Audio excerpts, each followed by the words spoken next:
All right, well, let's get started. Welcome. My name is Mark Sitzma. I'm in the Research Office, Associate Vice President for Research. Thanks for coming today. The purpose of this meeting is to give you some information on NSF Career Awards. Hopefully you're all interested in applying for these. We encourage all of our junior faculty to apply for these awards because, as the name implies, they can really help get your career off to a great start. So we have a panel of speakers. Rob Bertini is a professor of civil engineering. Bryant York is in computer science, and June Zhao is in physics, moving to engineering soon. I'll let them introduce themselves and give you a little background of their experience with NSF and career awards, and hopefully they can give you some advice on how to write a successful proposal. And then there'll be opportunities for questions as well. So I'm just going to turn it over to Rob and let him start. Okay, sure. Thanks, Mark, and thanks everyone for coming. This is actually the second time we've done a session like this. The first one was in 2009. Then I went on leave for 2 years, and then I had a sabbatical, and then when I came back, Mark is in this job, and I said, hey, Mark, when are we doing the next career session? And so we set it up for today, and glad that you're all here. But maybe it would be useful, they're recording this session, but maybe it would be useful just for you all to quickly introduce yourselves and say which department you're from, and have you submitted a career award before or been on an NSF panel, or just a brief introduction to help us get a sense of who you guys are, and also maybe so you can meet each other. How does that sound? Do you want to start? Sure.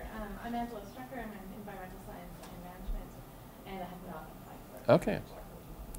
I'm Chris Butnoff from physics. I had not applied for it.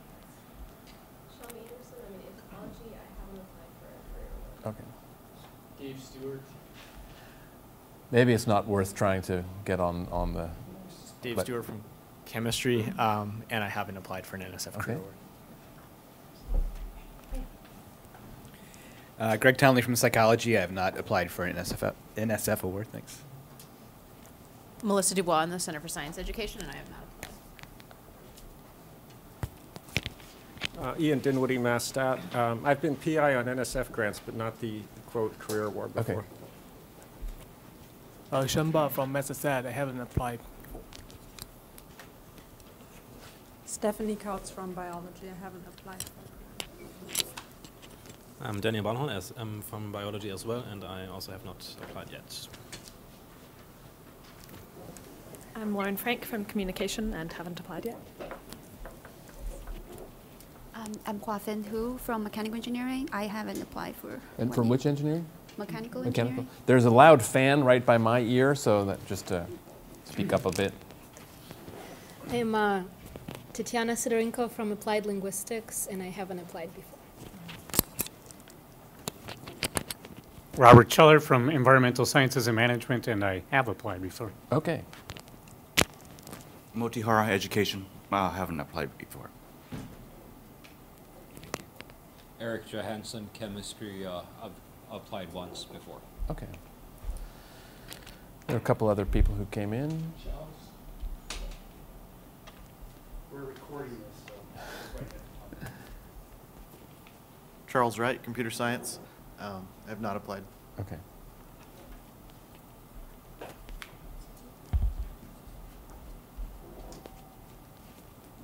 Stefan Talka, civil engineering, and I've applied several times. Alexis Dino, School of Community Health. I've not applied. And Lynn so Messer. Oh, sorry. Yes? Also School of Community Health, and I have also not applied. Okay. And there is a sign-up sheet around here somewhere. Be sure to put your name on it. Oh, there it is.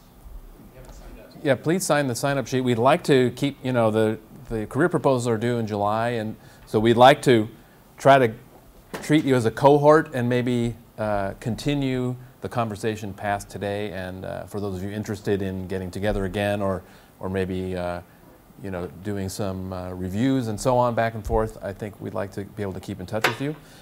Bryant, do you want to just introduce yourself since you have the mic, okay. And just give a quick perspective on your background? Okay. So I'm Bryant York. I'm a professor of computer science. 23 years ago, I was a program officer at NSF, and I ran the Presidential Young Investigators Program, which is now the career program.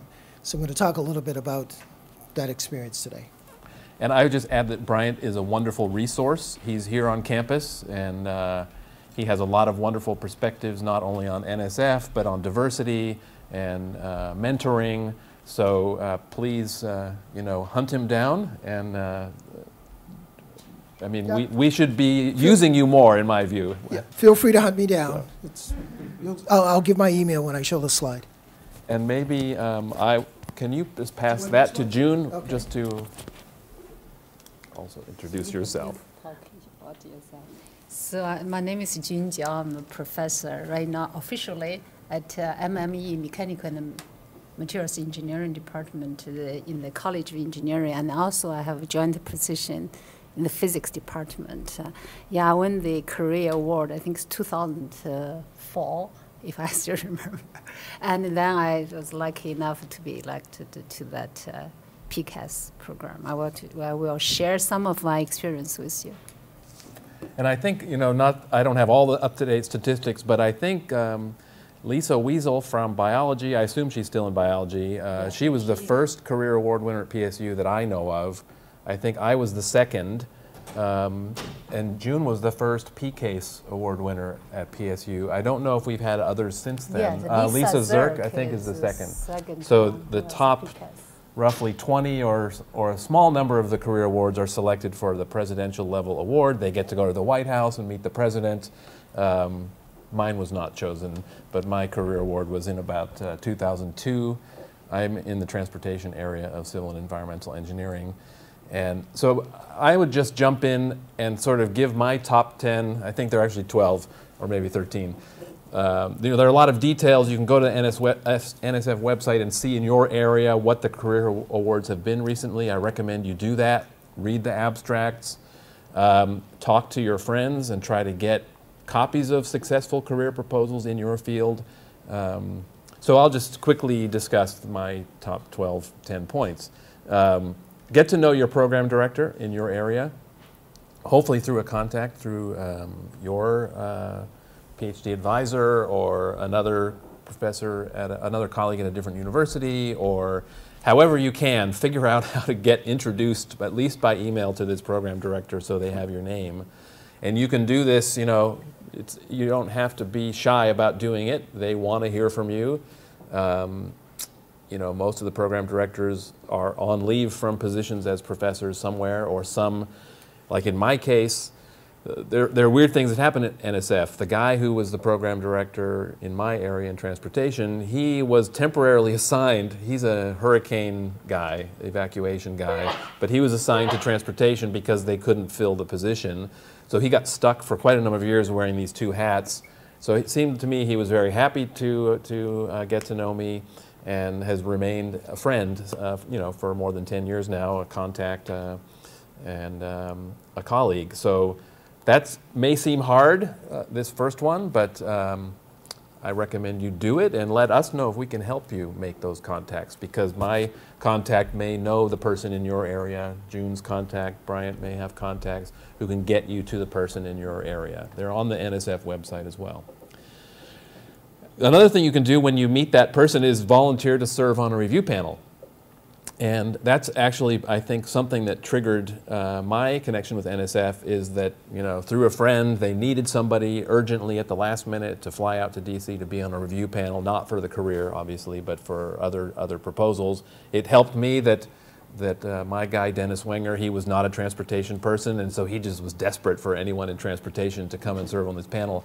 It was fascinating. I mean, it opened my eyes. It really opened the door to my success with the career proposal, to actually read 20 other proposals, not for career projects, but for other projects, to see how the review process worked, to be in the room with the review panel and see how the interactions work was absolutely fascinating. So first thing you can do is volunteer to be a panelist. And they do some panels by email and some in person, but either way, if you haven't ever read an NSF proposal before, this is one way to get that under your belt. In the NSF proposals, there are always two portions. There's the research part that is evaluated on intellectual merit, and then there's the broader impacts part that In the past, I think the typical researcher would throw in some token ideas about outreach and education and hiring. So the classic thing is, we're going to hire grad students to work on this project. That's our broader impacts. But that's not enough. You got to do a lot more than that. And in fact, in my career proposal, I actually referred to some educational literature. I studied some. Of course, it's very time consuming. It's a completely different area. But we have here on campus a school of education with education experts. So another avenue is to talk to people. Yes? Can you say a little bit more about the education literature? Is that like knowledge transfer? Is that sort of Sure. displaying the results of your research? What is that? Sure. The question was about what the educational literature means, and it means a lot of things. In my case, what I was trying to figure out is how to work my research into my classroom presentations and how to measure the effectiveness of that. But there is research, educational research on everything, on outreach, on online courses, on how to translate technical information to a broad audience, for kids and citizens and all this. It's overwhelming how much is out there. But again, if you can read a couple NSF proposals that your friends and colleagues have written, they may have already done some things in there.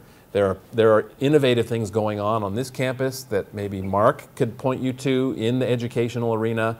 In June, we'll talk, I'm sure, about the name of your the undergraduate program is called REU. So Research Experience for Undergrads, REU. June has a site. So you can Google REU and your field and see if there are sites at other universities around the country, NSF-funded research experience for undergrads. I guess I didn't put this on here, but when you get an NSF grant, you can apply for a small amount of REU funding, research experience for undergrads. During my career award, I think I got $6,000 to $12,000 a year just to hire undergrads to work on the project. There's also the REU site that June has, where it's a more formal, structured program with larger dollar amounts. But if you get an NSF grant or you have one, you should look into the REU funding, because it's a nice way to be able to hire some undergrads. So the fourth one, this is something I didn't do. We didn't have a vice president for research at the time, but I did not go to the research office and say I'm applying for this grant, or even after I got it, I didn't leverage enough or at all and say, hey, I got this award, can I have a couple tuition remissions? This may be harder to do now because of the budget environment, but at the time, back in 10 years ago, maybe it was a little easier. But talk to your department chair, talk to your dean, talk to Mark and John Fink, see if there's a way that your success can be leveraged. Sometimes that can help you in the proposal even, or certainly after the fact. Find some way to leverage the success here. And historically, tuition remission has been something that PSU seemed to make available to faculty. That's probably changed now with the new budget model, but departments used to not feel the actual cash effect of giving a tuition remission. Maybe this has changed. But usually it's something relatively easy for somebody at a high level in the administration to allocate for your project, and then that saves you money from your grant that you can pay yourself or pay students or whatever lab stuff you need. I feel it's important to address the importance of recruitment, that part of our challenge here at PSU is attracting excellent grad students, PhD students, and even undergrads. So you should address that in your proposal. That's a broader impact kind of thing, to think about how to attract a more diverse student population. And one thing that I felt was very important in my proposal was to include specific means of evaluating the success of your research and your educational initiatives. So talk about metrics. I, at the time, talked to the Center for Academic Excellence. Does that still exist? In one form or another, I think. So there are people here who also are experts across the campus in evaluating research and evaluating educational initiatives. So you should, in a sense, not, even though NSF funding is nice in the sense that the reporting requirements are very straightforward, not difficult, not challenging. The products are in the form of publications and students who graduate. I would still include the idea that you are going to measure yourself in terms of your success, not only in the number of publications, but have some other indicators for success in research and education during the life of the award. And again, remember, many of us who are driven by research think that any NSF project is a research project, but it's very important to remember that the career program is asking for comprehensive proposals for research, education, and outreach, and that by statute or by policy, NSF treats both equally, and they will throw out proposals that don't address both categories. They'll also, I think, throw out proposals that don't follow the rules in terms of fonts and margins, and that, if you have an experience as a reviewer, you will recognize how important not having 10-point font at very tight spacing for the eyes of the reviewers. So you can certainly online review the abstracts of every career award in your area. They're all online. One area where, even though my proposal was successful, the review comments that came back did ask for more specificity in my research tasks. In my personal case, I was lucky to get the award, but the one feedback piece that I remember was that the research tasks to the reviewers were a little bit too vague. I included external partners, and I'm not sure if that made a difference. I mean, it made a difference in the project. The life of the project would not have been successful without the external partners, but I did have letters. Maybe Bryant and June can comment on whether that's important. It may or may not be important in your field. In transportation, we were building a data archive, a portal for transportation data. Obviously, we needed the data from ODOT and the City of Portland and TriMet and so on, so that helped a lot. I think in these proposals you have to carefully balance being too broad and vague, because you're going to, of course, over 5 years uncover things, and so to spell out a very detailed research proposal, you will obviously be changing and learning as you go.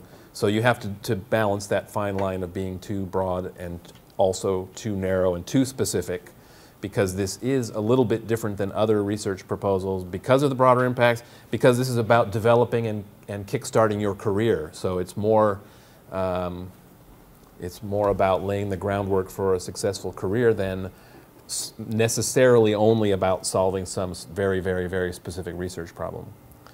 And what they're also looking for is something transformational. So in a research agenda or a teaching agenda, outreach agenda, how can you do something, again, what does the word transformational mean? But hopefully something new, something exciting, something different, something going beyond the boilerplate of a research proposal. You know, in panels I've been on, everybody says they're going to hire grad students. You know, everyone says they're going to have a website. But can you think of something a little bit more? I remember one panel I was on, some reviewers thought it was a really great idea, this was some years ago, that they were going to develop some sort of game interface, you know, to get kids and get people interested and excited about this topic. That's much more common now and much more doable, but I think creatively, look around at what other people are doing and go beyond this boilerplate. Lastly, the little diagram at the top of the slide is what my program director always would draw on the whiteboard as we were reviewing proposals. And so the broader impacts are on the y-axis, the intellectual merits on the x-axis, and we as a group would plot a point for each of the proposals. And really the only ones that we ever really seriously considered funding were in that green box on the upper right-hand side. So you can have a wonderful, absolutely world-class research proposal from an intellectual merit. So it could be all the way to the right on there. But if it's down in the lower quadrant on broader impacts for the career and for any NSF grant, actually, you're not going to get funded. So you've got to hit 2 home runs or hit the ball out of the park in both categories. So that's your challenge, and we'll be happy to try to help you with that. Sure, you go ahead.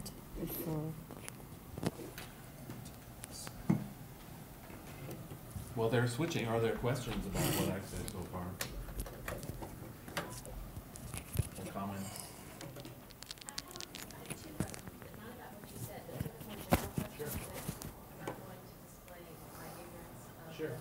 And Bryant, can you repeat the question?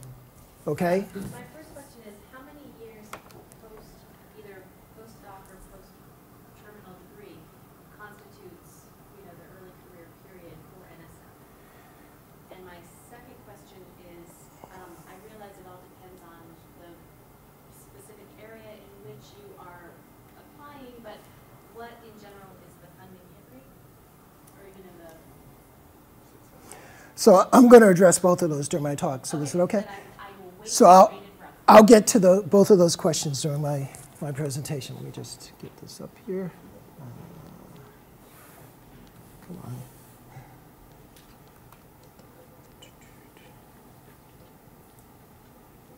Here's my computer icon.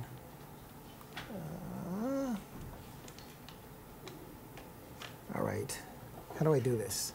Where's my computer on this machine? Yeah, if you go back to where you swear the computer. Start.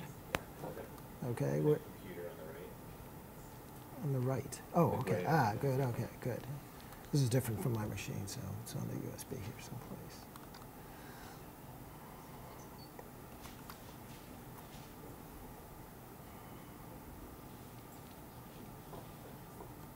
So I only have 2 slides of my own, but they're going to point you at some other slides. Come on. So I'm going to stand over here because I have to look at these when I'm doing this. All right, so I was a program officer at NSF 1990 to 91. I ran the PYI program, as I mentioned earlier. Can you hear me? PYI became NYI, there's a typo there, NSF Young Investigator, and then that became the career program. And I have a question mark there because I know that NSF is doing a study of the career program right now. I was asked to participate because they want to modify it. And the first meeting was supposed to be held in December. I couldn't make that meeting, so I'll be checking in May. I've been on NSF advisory committees basically since I left there in 1992. So I keep hearing all of this. All right, so in order to answer your 2 questions, there's a frequently asked questions of FAC, which if you go there, if you follow that link, it has about 50 or 60 questions, one of which is what's the period of time during of eligibility for new faculty? What constitutes a new early faculty career award? It tells you whether or not you could have done a postdoc, all of those kinds of things. Do you have to be in a tenure track position? So I'm not going to link to those now because I want to keep this short, but they're all there on these slides, and I'll post these slides and make them available to everybody. Now, the other thing is that NSF, in engineering, almost everybody's in engineering? How many people not in engineering? Most. So, most are not in engineering, okay. So, well. We have engineering. I think it's engineering, right? We have engineering and computer science. No, so I should say most of my experience was in computer science. I'm in computer science, but I do sometimes work with the engineering directorate. Remember, NSF has a separate directorate for engineering and one for computer science and engineering. The engineering directorate has run a workshop, an NSF career workshop, since about 2002.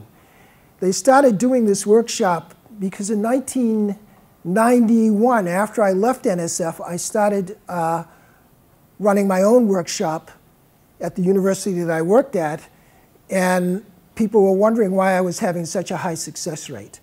And what happens is, while I was at NSF, I studied all kinds of proposals. I made detailed descriptions of proposals from the best scientists in the country. And what I did was I tried to take young people and help them remove all the tactical errors from their proposal. I cannot give you a good idea. You have to have the good idea. That's your job. But I could help you remove all of the simple kinds of tactical errors that you can make, which will kill your proposal. Rob mentioned a bunch of them, and there are lots more. Go to this FAQ. Well, it turns out there's a career workshop this year sponsored by NSF. It's going to be at the University of Southern Florida, April 8th and 9th. I think you may still be able to go. It costs $250. Now, $250 is the registration fee. you have to get your institution to pay your travel, or you have to pay your travel yourself. So go to these 3 websites, and they'll describe it. And when you go to this website here, the second one, the resources that are listed there, you're going to find that there's a career book. So there's a book with about 20 chapters in it, written by former awardees like Robin Jun. And each of those chapters lays out a separate set of issues that you might want to consider when you're writing your own proposal. These are very, very well-written chapters. I really like this book, but it is focused on engineering. So if you're not in engineering or the physical sciences, you may find some of it not that useful. All right. So after I did this in the 1990s, I also work on diversity issues, and we discovered that women, underrepresented minorities, and persons with disabilities were not succeeding at the same rates, at least with the rates that they're represented in the scientific population. So we started a set of workshops in 2005, and I actually ran the workshop here at PSU in 2005. And if you go to my website there, you'll find some old slides from the 2009 workshop. You'll see that it repeats many of the things that, many of the points that Rob mentioned. But what was different about this workshop was we started running mock panels really early on. In order to run a mock panel, you need to give potential proposal writers examples of good proposals and examples of bad proposals. Well, it turns out that declined proposals are not in the public domain. If a proposal gets awarded, you can go get Jun's proposal or Rob's proposal by making a request to NSF, and they have to release it to you because it was awarded. But the hard part is getting declined proposals because they're not in the public domain. So then I had to write to a bunch of my friends who had gone through this process and said, please let me use your declined proposals. So when we run our workshop, we have about 20 proposals, about half awarded, half declined. There are at least 5 career awards in there. And we run a mock panel. So what happens during that mock panel is that you get to act as a panelist, and you get to review these proposals. We send them to you in advance. You bring them to the workshop. You review the proposals. And then what happens when you're in the room reviewing the proposals? There are a collection of senior people, many of whom have served at NSF, who review your review of the proposals. So you get review of your review. So we've found that that's been tremendously successful. So we have to do evaluation. And the last evaluation showed that we were having a 54% hit rate at NSF. In size, this is computer science, where the hit rate is down around 11 or 12%, the normal hit rate. Now, that's not so the 54% is not for career, but across all programs. However, we have several there are at least 5 or 6 career award winners in there. So if you want, you can look at these old slides. We'll talk through what a panel looks like. And if you want, when Jun finishes, if there's time, I can pop up that book, and you can look at the titles of some of the papers. Is that okay? Mm-hmm. So first of all, I want to ask you a question. Who currently has already submitted a proposal to the NSF is pending currently? How many of you? Okay, so very good. And the second question is who has submitted, like subscribed to NSF, it's called a daily bulletin or something? Okay, that's very good, and you should look into that. Then, if you not subscribe to that program, which they send you every day, is the news and the funding opportunities and the workshops, etc. This automatically impose you have to click it. Once you click it, you find, oh, this program is pretty good for me. Let me look at more. I highly recommend you to subscribe this program, even though sometimes I don't have time to delete it. But second day lead me quickly get into there. I strongly recommend you to do that. Okay. Then what I want to talk about is how to strategically get into that. And I'll quickly share my story with you. Is when I was recruited by PSU in 1999, that time our research expenditure like $4 million, the whole university. And so I had a chance to have a workshop at Intel when they organized the workshop, which the program directors, a couple of program directors from engineering division, especially from ECCS, came. And then I was there, assistant professor, running around, like a chicken with head cut off, but talk to them and then tell them who I am, what the program I try to develop, and what I have done. And program directors like to help this junior faculties because they feel like that is they're really there for you. So I tell them, what can I do? How can I get into it? Then they say, oh, you maybe talk to this program director based on what you told me. And then I wanted to talk to them.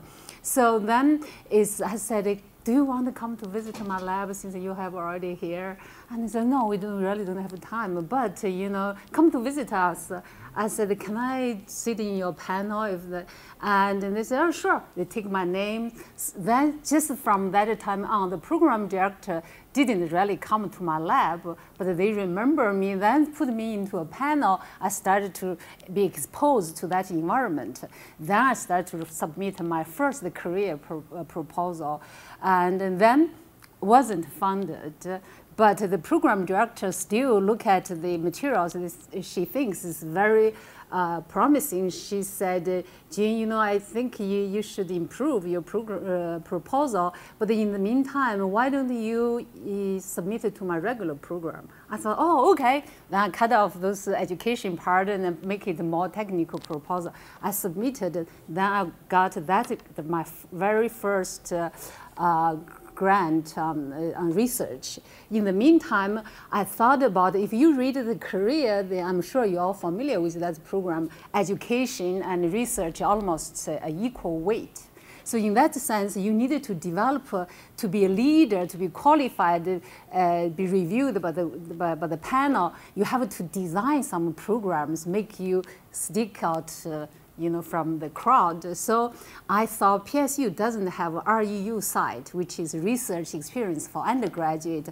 I thought, you know what, I'm going to develop that. At the very beginning as assistant professor, anything I can do to build my career, I do it day and night. And so I built this program, I submitted, but this design has to be convincing. Then I got funded from REU. So then with this regular grant, with my REU, I want to start to write with confidence, because I have something, it's like paved my road. So then I submitted the second time, I got funded. So that's give you this idea about how I start with, okay? So that is important. But then I also try to build my research, and I need equipment. So I submit an MRI grant. Then I submit that, and then 3 times was rejected. So people sometimes ask me, so Jean, you're very successful, you got a lot of grant. I said, you only know what I got. You didn't know how many my proposal were turned down, right? But although I'm pretty lucky, I think for NSF, I almost 50% of successful rate on my own submission. But the point I want to make it, if you systematically design your program, make sure in every component in place, you have a chance. That's why my first point is you have to be confident, right? Knowing you will be a leader in this field, then you write a proposal, reflect your leadership.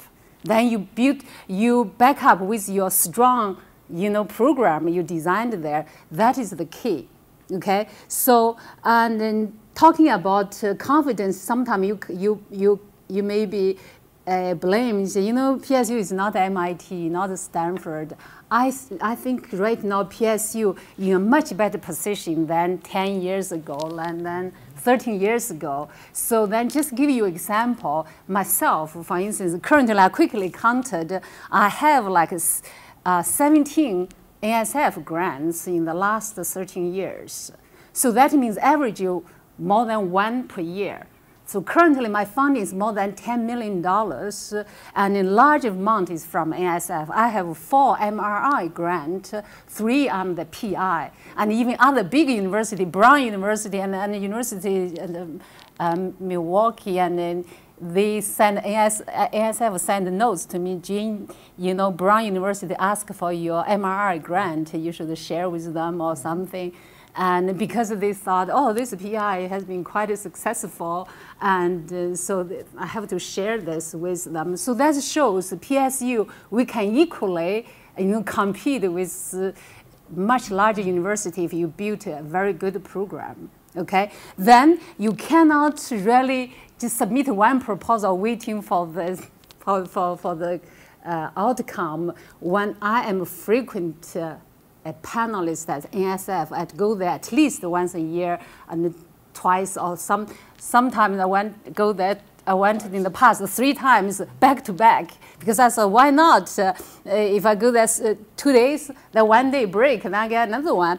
I was the torture, reading so many proposals, I almost want to vomit when I see the proposal. But I just so, you know, we have to create this opportunity. Then if you do that, you keep learning, right? So when I review others' proposals, I keep educating myself. I look at the well-funded group, and the PIs, there are 10, more than 15 pending proposals there. Think about that. So my second point is, you not only go with quality, you have to go to quantity. Which means if 10% successful rate, if you are not very sure about your proposal, you should have 10 proposals there to wait for the one to be funded. That's just example. You need to have numbers of proposals pending there. You feel, you know, at least even lottery, if this statistically I have one will be picked up, right? Go with number. Then another point I said I want to make is be passionate. So go to visit a program director, tell them, well prepared, tell them, you know, the program director observe, see, you know, this will be someone I want to select him or her to be in the PCAS is nominated by program director. If you get funded and they have to know you then to select you, you only check the box and say, I want to be considered as a PCAS. Right? But who will select you? They will look at your CVs. Also, they will know this person is so enthusiastic, is a leader, and he or she can make something happen because they gamble on you if they pick up you as a PCAS. And then right now is everything. If they look at the track record, they want to see how successful they pick the people, be a leader in this field. You continue to show your success. They say, you know, we did it right. Mm-hmm. They can tell the Congress, say, you know, this program is very good. You know, we have so many leaders carries so, you know, advanced research. So that is important. Be passionate. Then be well prepared. If you go to see a program director, you should list something you know, asking him or her to really want to help you. Okay. Another thing is to be active is to collaborate with a strong group, because you not only just the PCAS, the career is just one proposal. You should go the multi-proposals preparation. The career doesn't say if you have 10 proposals submitted pending, you are not disqualified to submit your career, right? Only can show this is in the panel. I have been in the career panel. Is we look at this leader, so because this program is defined to search for the leader for the next generation. We see how active this PR is. You know how many running program already going on because he or she is building their career. Okay, so I would think a career is just one. Very demanding proposal, but you should have multiple REU or regular research or even workshop. Okay, you feel like, you know, I can organize a conference within the summer Portland's area. It's nice. That kind of a proposal is relatively easy to get. But once you get it, put you in a position to be a leader, and also to put you in a position the program directors know you, think, you know, you did something for them and they saw you are very good, it will help you. Okay, so that is one thing. Another thing is to have a collaboration with not only this research group. For instance, I'm from a physics and engineering background. I'm very active with local companies. So currently, I have already being funded by Intel, Sharp, Laboratory America, FER companies, on semiconductors, etc. Those kind of grants is not it's Intel, for instance, funded me more than $500,000. So this is large, but a small one. What we are looking for is how active this PR is. Small grant, but put you on the map of you are funded. So try to build your track record. That is another thing we are looking for in the panel, okay? Maybe just mention, I don't have a mic, but it's just a two-page CV, and then there is the list of pending and active grants. Yeah, that, right, that they have that in. Maybe some of you haven't done NSF proposals before, but basically your CV that goes with the proposal is just a two-pager, and then there's a list of active and pending grants. So like June is saying, you know, showing that you have some pending grants or some active work going on, the panel sees. So that I think is important to think about. Right. And another thing is you go to conference, right? Go to conference. Sometimes you have already paid the money, you go to conference. Why not try to organize some sort of a workshop? You can contact to the program director, say, hey, I have an idea, you know, after this symposium, we want to have such a, you know, task group or topical group. Do you have money, can give me some support me, you know, organize some refreshment or some activities? They will do that. So that's what I got. One is workshop in organized REU at the PSU. You know, it's not much, $60,000. It's quite a bit to spend. Then also I go abroad, take my graduate student to Cambridge University. Again, I just talking to the program director. I have such an idea. Yeah, okay, write something, 2 pages, you get the money. This is all counts. Be creative, open-minded to find a program director really fitting your research direction and then try to develop the relationship which he or she want to help you. So that is very important. And another thing is try to be active in the sense that NSF, not only NSF, but other research funding agencies. For instance, in my career in this here, 13 years, besides this, like more than like 30 grants, I also have the grant from called Petroleum Research Foundation, which is managed by American Chemical Society, right? And the Murdoch Foundation, they got money, and also Research Corporation. So just to find out if something is helpful for getting those grants, again, continue to build your confidence, build your reputation, and most importantly, any penny counts to build your research infrastructure. So the last point I want to make is during the panel, and because of the successful rate is so low, and I had the feeling this panel's job is really to find out from any detail make you disqualified, because they're only you have 30 proposals, say only 3 will be highly recommended. The rest of them you have to find a fault to disqualify them. So typical examples is some PIs, especially young investigators, is a little bit sloppy in the sense of CV, just doesn't follow the format and in the page. We think, you know, if I have a good proposal, I only write a 10 page, why not? Then the negative comments, you know, this PI even doesn't want to spend time to fill this 15 pages to let the panel know what they want to do. Kill. And even it's not 10 pages, if even 14 pages, some panelists, we don't know why that page doesn't use it to make this point more clear. Right now, this is not clear. That's one killing point. Second is, this font is so small, I have to use my enlarger or magnifier to look at it. Just, I cannot read it. Then, that is some panelists' opinion. Then you feel like when I write a proposal, I learned this lesson. I'm so picky. I have to make sure font is easily to be read, is time or area, and I have to compare. Then the outlook of the proposal. Once the panelists look at this, wow, this is really attractive. People want to read your proposal.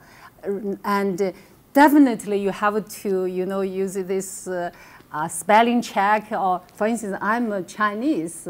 I don't even speak perfect English. Writing also is not, definitely cannot compare with you who born here and grew up here. But I let my students read, let the colleague if they can read, and possibly I even find some of the grant writer to read for me. And I said, tell me whatever you can say to me. My students, Dr. Jiao, this sentence doesn't make sense. I said, okay, so what you think this sentence means? Then I explain to the student, then I change it. So the reason I think some proposal is not funded is not because of your science, it's because of the way you present yourself. Okay, that is super important. You need to care your proposal, for every little detail and to make it to be a top proposal. And then when the program director, when my proposal wasn't funded, for instance, my MRI recently, I got this one, it's the third time it was funded. First 2 times, and some comments say, some research, because I prepares multi-collaborator proposal. I grabbed somebody's research. Then they said, this data is presented 10 years ago. I didn't pay attention to what they gave to me, the graph, and it's 10 years ago. I look at it, and this is true. This diagram. Then quickly ask, second time ask their sample, we got a new result put there. Then they said, oh, this proposal, the broad impact is not that well designed. I thought, how come I have REU and all the, but I don't against them rather than to improve it. So the third time when I get funded is for excellent, and they highly recommended. The comments is, this is extraordinary proposal. I was so happy because before was every point they pointed, I diligently corrected it rather than this is not a good panel, it's a very biased. Don't blame them to improve yourself. You ultimately will prevail. So that is my experience. So we have an amazing resource here on campus. Well, 2 amazing resources on campus here. And so part of the goal was to introduce you to Bryant and June, and hopefully you can keep in touch with them. I was going to make a comment about a panel experience I had. In my field in transportation, there are a couple, let's say, national nodes. There's the MIT transportation program, the Berkeley transportation program where I came from, and the Northwestern transportation program. And I was on a panel once, not to make any bias accusations, but just to comment on how a panel can accidentally become a little bit biased. I was there, the Berkeley person, and I was looking around the table, and there was the senior professor from Northwestern. Everyone else in the room had been his student. So in the end, we recommended funding a Berkeley grad for a career award, but it was just interesting to look around the table and see. So I'm sure in your field you have similar kind of, I don't know what you call it, genealogy or whatever, but you never know what the panel is going to look like. But maybe since we have, I think, about 10 more minutes, try to have some questions or discussion, and I can try to facilitate that. Any questions or comments, or anyone freaked out by this? So I'm from the School of Business, and we don't have a PhD program. And I want to know, how important is that to have PhD students that you're putting to use in this? Well, it may vary a little bit in each field. I mean, the NSF money is nice because it's 5 years and it's reliable, but I had very few. We just started our PhD program in 2002 when I got my award. So it's probably important and helpful to you as a faculty member, but in the business world, it's a lot different. I mean, most schools of business, I think, don't operate as we do in engineering and the sciences. So I think it's a little, I would look at, if there have been career awards in your field, look at who got them and look at what they're proposing. Bryant or June may have other ideas. So you should definitely follow Rob's advice. There have been studies. So NSF goes out and does a study every few years, and they'll tell you what the average awardee looked like. So back in 1995-96, the average awardee in computer science had 20 journal articles, 13 conference articles, was in their third, so didn't get funded until their third year. So typically in those days, people submitted their first, and you had 3 chances in those days. I think now you only have 2, right? It's 2. 3. You still I have 3? checked today, it's Okay. still 3. So it's still 3. But they publish data about what the average awardee looks like, so, and by discipline. So I wanted to just put up a couple of things here. Can we? I had a question, but Oh, okay. No, go ahead. So I was wondering about letters of collaboration. Have you seen any of them, and are there some that would not be considered letters of collaboration? I mean, it seems to me that they take that concept kind of broadly, but are there some things that should not? You mean the career or regular research? Career, I think the main. She's asking a question about letters of collaboration and whether there's a difference between those in the career program and regular programs. Well, I haven't applied to others, so I guess just regarding the career program, are there some other letters of other things that should not be in the letter of collaboration? So she's asking, are there items that should not be in a letter of collaboration? From a panelist point of view, you know, what we are looking for really in the content of your proposal, if you have such a collaboration, especially if you have already established and have also received some preliminary results, it's much stronger if you put it into the proposal than just attach a letter. Because sometimes the letter is just some sort of oral commitment rather than action. So if you have a choice already there, have this established research collaboration put into the proposal, mention this result was obtained by my collaborator, from whom, I think that will make your proposal much stronger. So it should be a true letter of collaboration, by the way. So buddy letters look bad.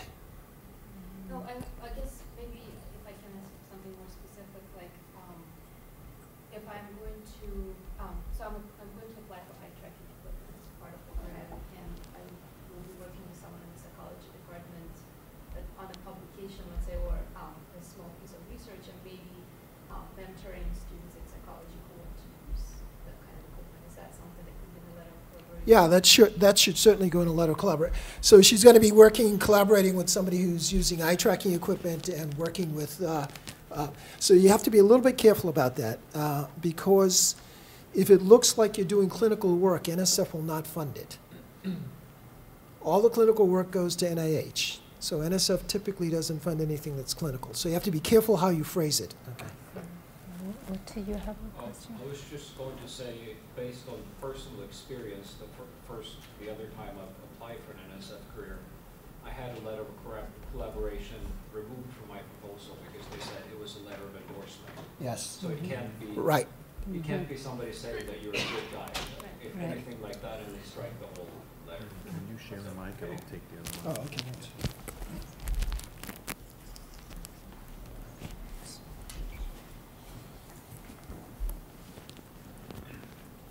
Thanks. I have a question about how to address previous comments on a previous rejected version of a proposal, and how you deal with that in a subsequent version so that they know that you take their comments seriously.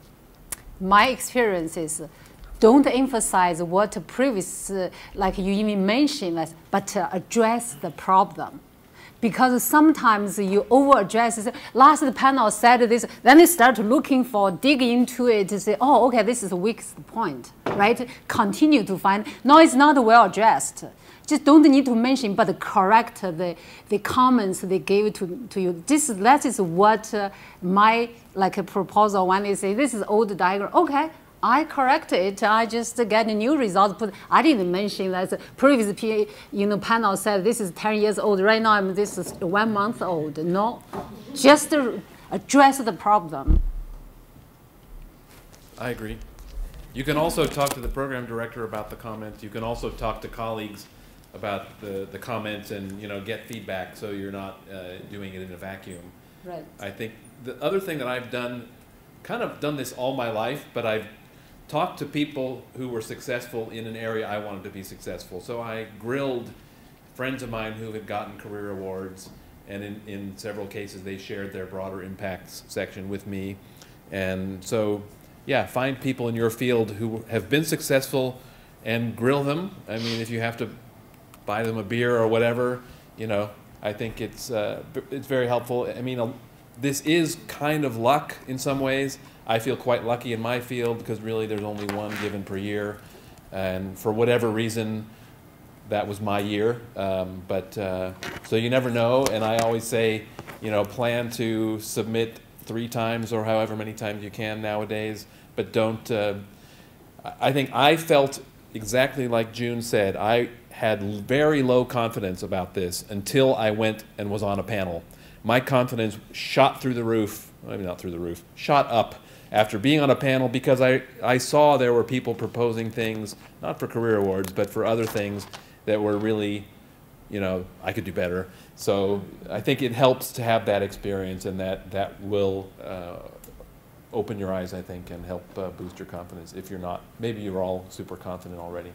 So another thing is you need to avoid is because you are a junior faculty, sometimes you like, especially your PhD advisor is well established in this field, you feel like mention to him and mention about him or her will help you. Actually, sometimes they will hurt you because they are looking for an independent research, right? And try to avoid that. I am sure you are pursuing your own career, even though in the same field, but you have a different direction. So, and try to make that clear is your innovative proposal rather than, you know, my advisor in which university, you know, is well established in this field, has been studied, we have been studied together for, that is killed your proposal. Yeah, and this goes to that word transformational. This is your career that you're laying out, right? So it's not a marginal addition to your advisor's career. So that's important. Right. So I'd like to respond to that for a second and reiterate something that both Rob and June have said. All during June's presentation, she used the word program and not project. So you are actually laying out a program of research for your career. And the projects, you may actually talk about more than one project in your career proposal. Some people make the mistake of actually writing a single research project, and again, it's a wonderful project, but it's not a career proposal. You're laying out a program of research which is going to get you started on your career over a 5-year period. So that might be multiple projects. So another thing that will help you is if you got some exciting results, also in your field, you are recognized, even your junior faculty, and find the program director at agency your interest, send such a report to them, showing you are doing innovative research, and also this is very promising a research topic you want to pursue, and I can guarantee you will make that program director excited. He or she will give you some advice, may even invite you to send a proposal, and you try to be sensitive to, you know, your achievement and keep them informed, get them excited. And another thing is you need to write a proposal, make the panelists get excited. So that way it's very easy for NSF, almost the question and answer. There are 2 very major criteria, right? One is intellectual merit. You just search in heart and soul about your research, what is the intellectual merit. Second is the broader impact. Broader impact such as how can you organize these activities to really broaden the research you are pursuing. If you just look at these 2 lines, develop your activities along this criteria, that is how panel is judging you. I think we've hit 3 o'clock.